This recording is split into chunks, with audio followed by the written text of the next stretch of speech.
The prince is the Queen's second son and has revealed that he only had 5 days' notice of the decision before it was revealed to the public. A statement from the Danish royal palace said that the monarch had made the decision in order to allow them to live their lives away from royal duties. They said, in April 2008, Her Majesty the Queen bestowed upon her sons, their spouses and their descendants the titles of Count and Countess of Montpezat. In May 2016, it was also announced that His Royal Highness Prince Christian, as the only one of the Queen's grandchildren, is expected to receive an annuity from the state as an adult. As a natural extension of this, Her Majesty has decided that, as of January 1, 2023, His Royal Highness Prince Joachim's descendants can only use their titles as Counts and Countess of Montpezat, as the titles of Prince and Princess that they have held up until now will be discontinued.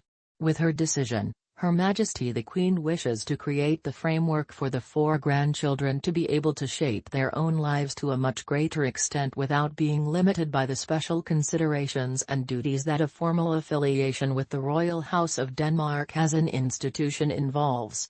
Prince Joachim is 6th in line to the Danish throne and has his 4 children, sons Nikolai, Felix and Henrik and daughter Athena.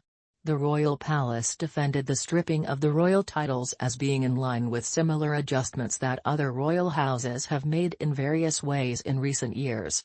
This could be a reference to the fact that Prince Harry and Meghan Markle's children were not given royal titles at birth and the grandchildren of Swedish King Carl XVI Gustaf and Queen Sylvia had their titles stripped in 2019.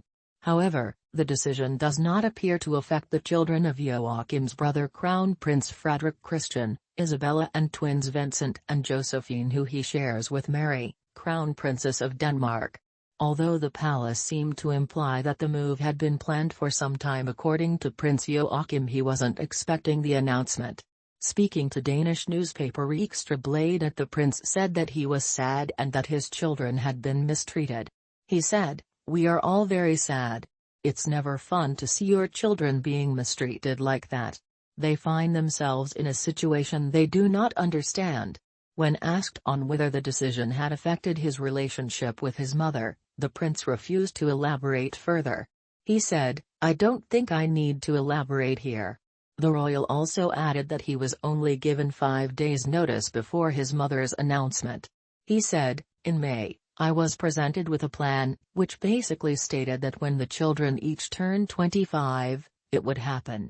The prince also pointed out that his youngest daughter would only turn 25 on January 11, 2023. However, while acknowledging the disappointment felt by her son and grandchildren, Queen Margrethe has doubled down on her decision. Speaking to reporters as she arrived for an event at the National Museum in Copenhagen, she insisted that her decision was in the best interests of her grandchildren. She said, "It is a consideration I have had for quite a long time and I think it will be good for them in their future. That is the reason."